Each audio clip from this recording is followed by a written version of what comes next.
Thank you as always. I really appreciate your help this time too. May, with her frivolous smile, seemed to have no sense of guilt about making us pay. As usual, she just tagged along on our trip, treating Luke like a wallet, and I sighed for what felt like the umpteenth time. Right, this time May's parents are coming too. Faced with this sudden change of plans, I was taken aback. Of course, she has no intention of paying for her parents' share either. Luke, now in front of May, pretends to be generous and wouldn't dare ask her to pay. Sure enough, once we're back home, he'll be telling me to pay half. Despite my surprise, I secretly relished the situation. Watching Luke getting carried away, I sneered through my nose. Yeah, it's okay. This will be the last time. The last time? With a broad smile, I played along with his comment. They both looked surprised for a moment but soon burst into laughter, saying, "Oh, you're kidding again." Thinking it was just a joke, and resumed their merry conversation without a second thought. Seeing the two of them so carried away, I didn't even respond. I caressed a certain tool hidden in my bag, eagerly awaiting the moment of my revenge. My name is Mia. I'm 63 years old this year. We're a couple who love to travel. Ever since the old days, we managed to arrange work and enjoy domestic trips several times a year. Even after having children and retiring, that didn't change, and we thought we'd continue to enjoy our hobby. But that changed when our eldest son's wife, May, came into our lives. Since Hugo got married, May started visiting our house frequently. Hugo was busy with work, but he felt relieved thinking, if May's visiting home, it's okay, and I didn't say anything.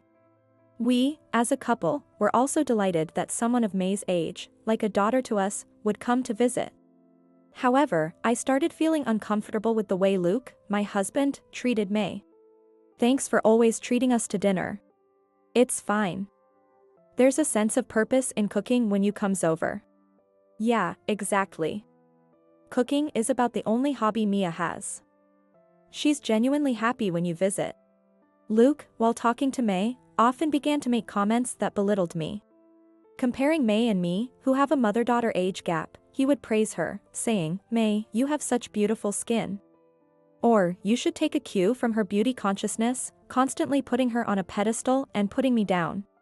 Indeed, whenever May came over, she always dressed neatly and had her hair done beautifully.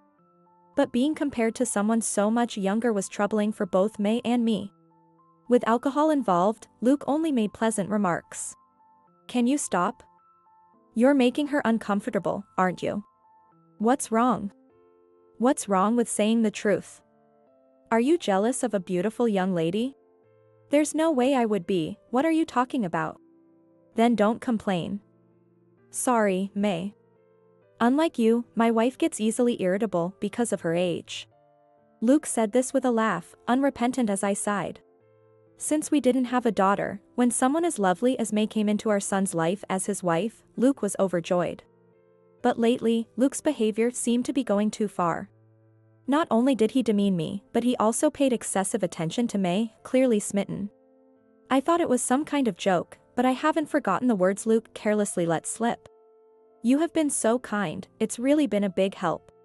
Right? I bet I'm a better man than Hugo, huh? What are you saying? Hugo has always been weak. I could protect you, May, you know." Luke talked as if he was a better man than Hugo, even to his son's wife, May. I even felt disgusted with Luke for saying such things to May. "By the way, I heard from Hugo that you two travel a lot, right?" "Yes, it's been a hobby of ours since the old days." "That's nice." Hugo is so busy with work that he hardly has time for trips anymore.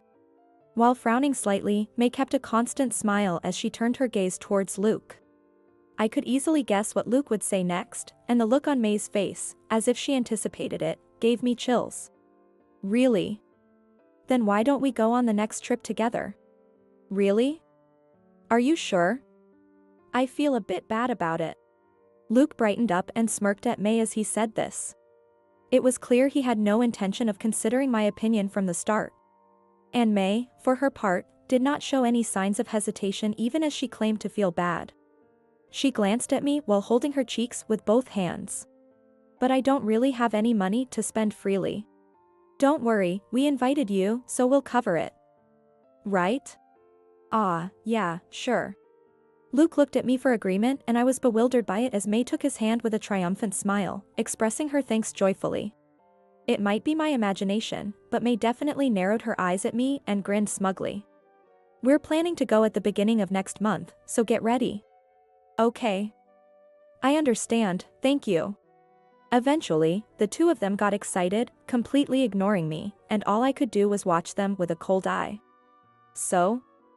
What are we going to do? We don't have a hotel reservation for May. We'll just have to do it now, right? Take care of it, please. Why should I be burdened with this even though you were the one who happily invited her?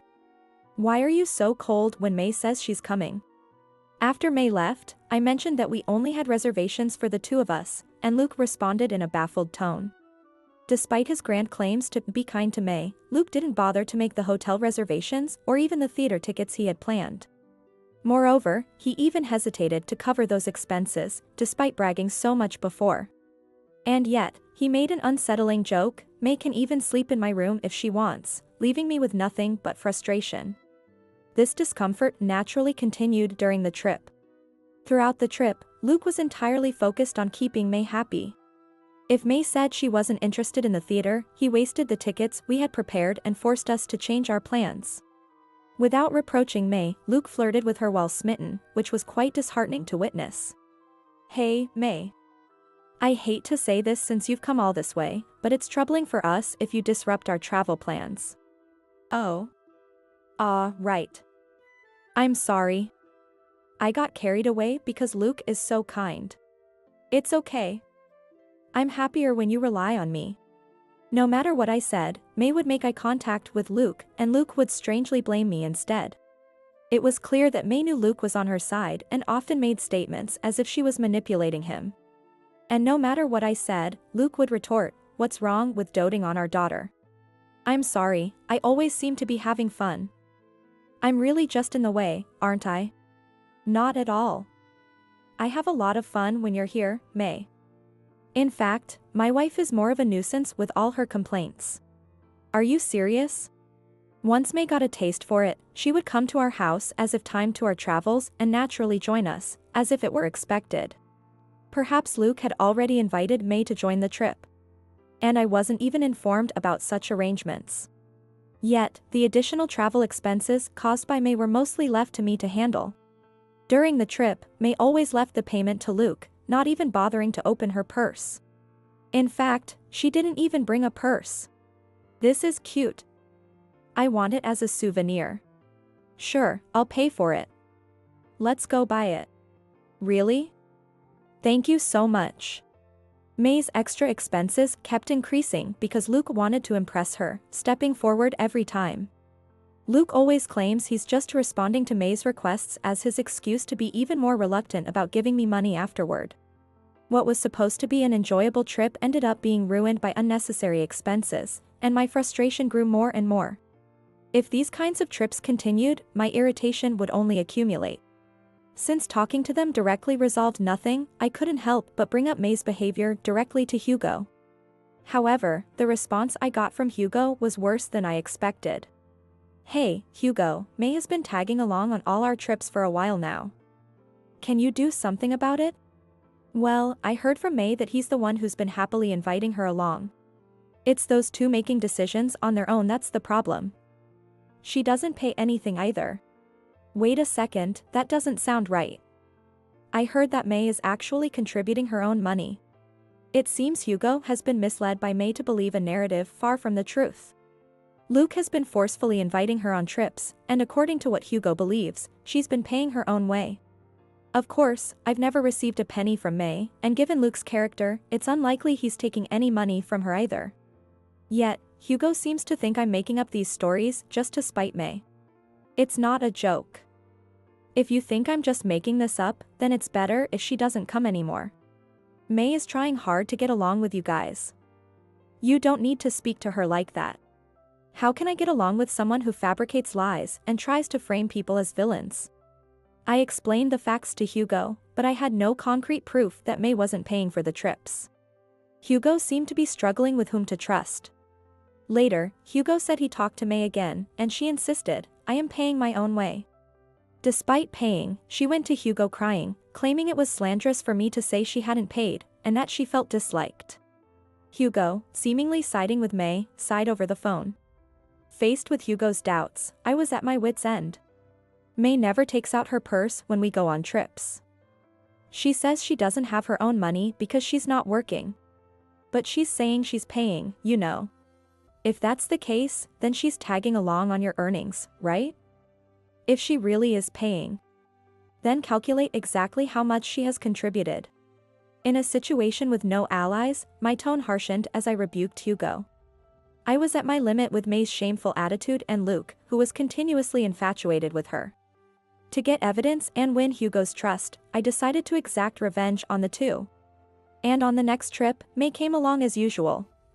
In her small designer bag, which seemed to hold only a handkerchief and a phone, there was, of course, no sign of a purse. Sorry to always be a bother. Thanks for taking care of me again this time. With her usual nonchalant smile, she seemed utterly unbothered about making us pay. As usual, May got into the passenger seat of Luke's car and flashed him a charming smile. Luke returned her gesture with a sloppy, contented grin. Seeing the two of them like this, I sighed once again. Normally, I would have just endured it for the sake of peace. But not this time. Clearing my throat in the back seat, I glared at the two of them, who were blissfully unaware of the hell I was about to unleash. "Luke, about today's trip plan, how about this place? I've always wanted to go there." "Great idea. I'll take you wherever you want to go, May." "Really? That's wonderful. Thank you so much."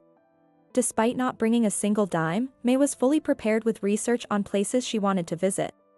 Showing Luke on her phone and suggesting various spots, completely ignoring the pre-planned itinerary right in front of me. Just the usual antics, I thought, as I checked my preparations for revenge. Then Luke, as if remembering something, turned to me and dropped a bombshell. "I forgot to tell you. This time her parents are coming too." "What?" When I told my parents about our trips, they said they were envious. So I thought, why not invite her parents as well? "Of course, I'll pay for everything, so you don't have to worry about a thing." He said this to May with a grin, giving me a sidelong glare. Caught off guard by the sudden change in plans, I was taken aback.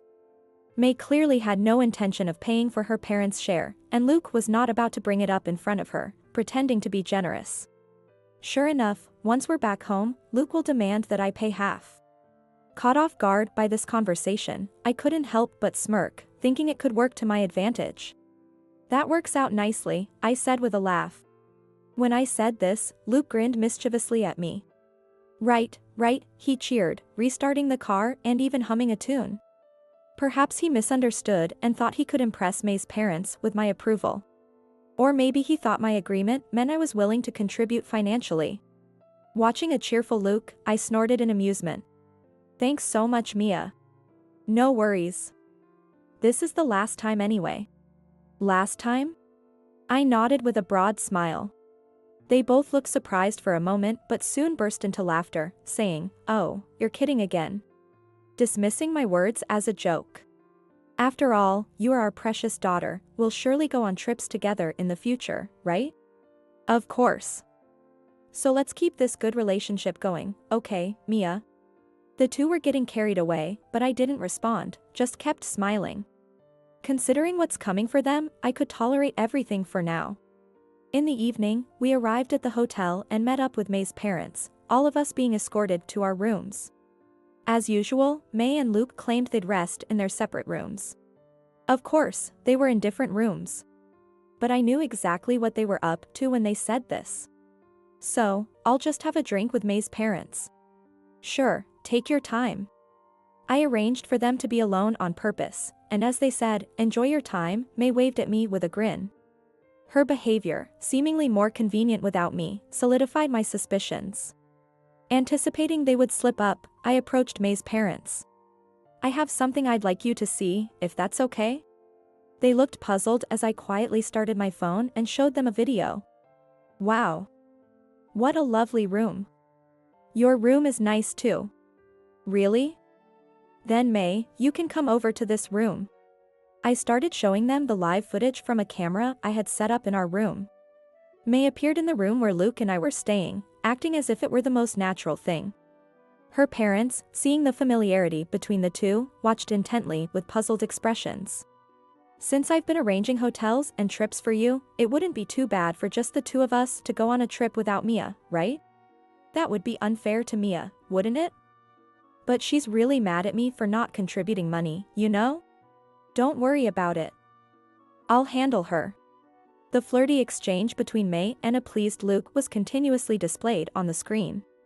The interaction between them, hardly resembling that of a father-in-law and daughter-in-law, grew increasingly intense. And they seemed to genuinely enjoy putting me down. Seeing their casual disregard for me, Autumn, her mother, looked pale as she turned to me. What's going on? What is my daughter doing? This footage is from a camera in my and my husband's room. It seems she's in there talking to him right now. The trip was supposedly May inviting us to express her gratitude. Oh, really? I was only informed today that you two were coming. It seems she decided on her own again, I remarked. I disclosed everything about the previous trips to them, sparing no details. Including the fact that May hadn't contributed financially, Luke's attitude, and their disregard for me. As I explained, they inadvertently confessed on camera, causing May's parents' facial expressions to fluctuate rapidly from red to pale as they watched beside me. Meanwhile, I silently recorded Luke's inappropriate remarks to May, words that no father should be uttering. Our daughter has done something unforgivable. I really don't know how to apologize enough. I understand. I plan to cut ties with these two after this. I responded, looking at their downcast faces and thinking it cruel to torment them further, so I decided it was time to leave for the room. I burst into their room, thinking it was about time to reveal the truth. Wow, Mia. What's all this about? What's the matter? Is there a problem with me returning to my own room? That's not what I'm saying. Don't just burst through the door like that, you scared me. Oh, I'm sorry. I thought you were nervous because you were up to no good. With that, I replayed the video in front of them again. Upon noticing May's parents standing behind me, the two became flustered, and I sighed at the absurdity. Wanted to travel just the two of you? Were we, including May's parents, just in the way? Well, that's... May, I heard from your parents. If you're inviting them on a trip to express your gratitude, shouldn't you at least pay your own way? No, that's not it. I didn't because Luke said he would take care of it. May desperately tried to defend herself, while Luke spewed misplaced insults, unaware that I had secretly prepared the camera. Unable to apologize even now, I felt my heart growing colder as I watched them. Is this true? Hugo? Just then, perfectly timed, Hugo appeared. He had been away on a business trip. May, surprised by the unexpected guest, turned pale. Of course, I had also called Hugo beforehand, knowing he would find the discrepancy in the travel expenses strange. May, were you lying? No. I just took advantage because Luke said it was okay not to pay. Oh really? Because of you, we're short on money, and you've been making me pay all this time. I played another video on my phone at full volume. It was a pitiful conversation of Luke begrudgingly discussing the payment for the trip. I pity her, so I'll pay for that part, and you wanted to go on the trip too, so you should pay, Luke rambled in the audio that filled the room. This man is making me pay because he's out of money. What? That's the worst. I was being nice to you because I thought you had money. As Luke's demeaning comments played from my phone, May's true nature emerged. Autumn, May's mother, who had been silently listening, fiercely rebuked her, eyes wide with anger. Who's the worst here? I'm ashamed as a parent. Autumn's face turned red as she sternly scolded May. The intensity left Hugo and me with no room to intervene. You're no daughter of ours anymore. I should never have believed you wanted to gift us this trip. I didn't mean for it to turn out like this. This is terrible. Autumn's voice echoed through the floor, and I found myself needing to calm her. Then, out of the corner of his eye, Luke quietly approached me and muttered an apology, saying, I'm sorry for trying to look good in front of my son's wife. However, his attitude seemed to suggest he expected forgiveness just because he apologized, and I finally lost my patience. I told you this was the last time when we came here. I don't need a husband who dotes on his son's wife. What? Why? I apologized, didn't I? Do you really think an apology is enough for what you've done? I'm utterly appalled. With that, I mentioned about divorce to him. Finally realizing the irreversibility of his actions, Luke fell to his knees, utterly defeated. After the disastrous trip, Hugo apologized, having learned the truth. May ended up having to repay the travel expenses she owed, thanks to a lecture from her parents. She started working part-time without Hugo's help. I heard that the luxury bags and accessories that Luke had lavished on were confiscated.